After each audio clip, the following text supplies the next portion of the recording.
Imagine you're going to a very important party with your partner, and you want to wear black shoes, but your partner wants you to wear brown shoes instead. How would you negotiate this situation? Many people believe that win-win or 50-50 is the best outcome in negotiation. If you also think so, then can you tell me what is the win-win in this example? Are you going to wear one black shoe and one brown shoe? It sounds ridiculous, right? That is exactly how Chris Voss thinks. He does not believe in win-wins. Chris is the author of a New York Times best-selling book called Never Split the Difference: Negotiate as if your life depends on it. Chris has worked for more than 20 years as a hostage negotiator at the FBI, dealing with kidnappers, bank robbers, and extreme terrorists. He found out that the knowledge he has learned as a hostage negotiator is also applicable to a wide range of business and personal life situations, since the fundamentals of human negotiations are essentially the same in any situation, regardless of age, gender, and ethnicity. Negotiation with a terrorist and negotiation with a businessman is based on the same principles. We negotiate every day, such as when you try to send the kids to bed early or when you convince a friend to go to a different restaurant. Our entire life is negotiation, and Chris says that negotiation is not about your way or my way. Negotiation is about finding a third way that makes both sides happy. For example, let's say two of your kids are fighting over a chocolate and they cannot divide it. It doesn't matter how you divide the chocolate, they are both unhappy and think that the other side got more. The third way solution in this situation is to ask one kid to divide the chocolate equally and the other kid to pick first. In this video, I will share with you the 5 lessons I learned from the book that will help you to become a better negotiator. Lesson number 1: understand first. Every negotiation begins with the universally applicable law that people want to be understood and accepted. Listening is the cheapest yet most effective thing we can do to get there. By listening intensely, you demonstrate empathy and a sincere desire to understand what the other side is experiencing. It sounds easy, but you cannot imagine how many people fail to listen. When the other side starts talking instead of listening, they think about what they will say, and when the other side stops, they give their pitch, regardless of what the other side just said. And the other side starts saying to himself, they didn't even listen to a word I was saying. I'm sure you've experienced this.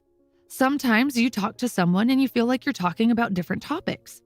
People usually yell in negotiations because they feel that they have not been heard. Everyone wants 3 things in negotiation. Number 1, to be understood. Number 2, respected. And only then get what they want from the negotiation. If you fail at listening, don't expect success from the negotiation. Lesson number 2. Negotiation is not a battle. It is a discovery. People who view negotiation as a battle of arguments become overwhelmed by the voices in their heads. But the truth is, negotiation isn't a battle. It's an act of discovery.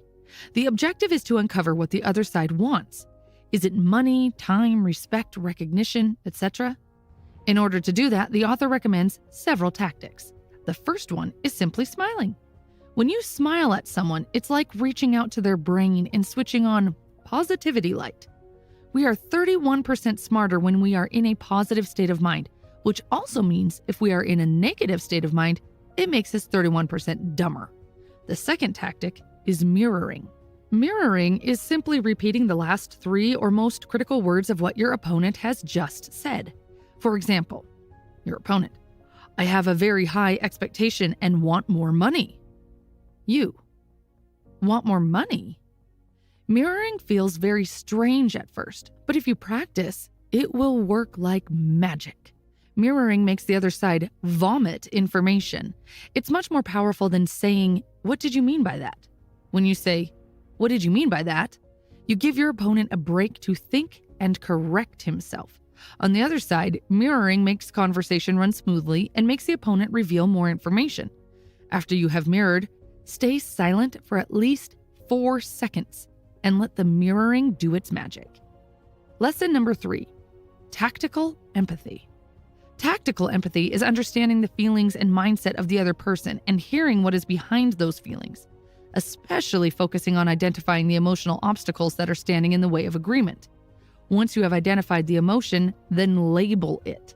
Labeling simply means you summarize what your opponent just told you and give it back to him. Labels always start with, "It seems like," "It sounds like." For example, you see that your opponent talks very passionately about his students. In order to label it, you simply say, "It seems like you care a lot about your students." Then stay silent and let the label do its magic. Labeling is effective for two reasons. First, it helps you to confirm that you have identified the right emotion. Second, it signals to your opponent that you truly understand him, which creates a stronger bond and makes your opponent like you. If a person likes you, it is 6 times more likely that you will have a deal. Empathy brings two brains together.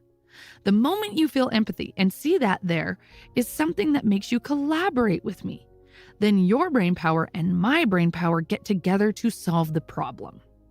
Another tactical empathy method is called diffusing negatives with labels. This is especially effective if you know that your opponent is angry and has bad feelings against you. Before you go to the meeting, sit down and think about all the negative things that your opponent might say against you during the meeting or negotiation. After you have identified all the negative feelings, then label them. For example, let's say you know that your client is very unhappy because your company missed the deadline and didn't deliver what was promised.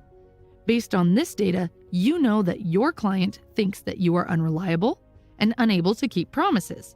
So as soon as you start the meeting, you can diffuse the negative by saying, "It might seem like we're screwing you and we're not capable of keeping our promises and delivering what was agreed upon.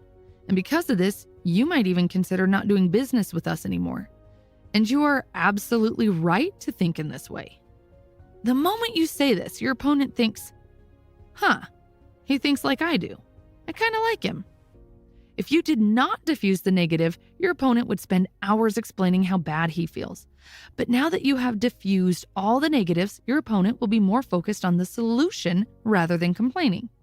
Negative emotions and fear of losing affect our brain 3 times stronger than positive emotions. So help your opponent to get rid of the negative feelings, then you will have much better results. Lesson number 4. Start with no. Pushing hard for a yes doesn't get you any closer to a victory.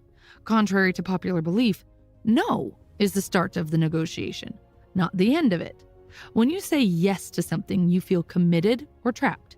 For example, if I come to you and say, "Can we talk for 5 minutes?" After you say yes, automatically your brain starts saying, "How long is 5 minutes actually going to be? Am I going to be stuck with her for 1 hour and go home late? Is she going to sell me her stupid idea again?" All those distractions in your mind stop you from focusing on the negotiation.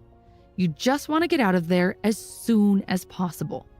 In comparison to pushing you for yes, if I came to you and said, "Is it a bad time to talk for 5 minutes?" You'd probably say, "No, it's not. But let me finish X, Y, and Z and meet you in 15 minutes at my desk." Since you started with no, you feel safe because you didn't commit to anything. Plus, saying no gives control to you. It was you who said, "Let's meet in 15 minutes. When you feel in control, it makes you think quicker, faster, and helps you to focus on implementation without any distractions. Also, after you said no, you answered 2 to 3 upcoming questions by yourself. I did not have to ask you where to meet, when to meet. You gave me everything I wanted without even working for it. Lesson number 5. That's right. That is right is one of the most powerful phrases in negotiation that you want to hear. To get this answer, you simply take your opponent's words and repeat back to him. It sounds simple and maybe a stupid thing to do, but works well. It puts the other side's empathy on steroids. If you get "that is right," then you can be sure that the deal is almost done.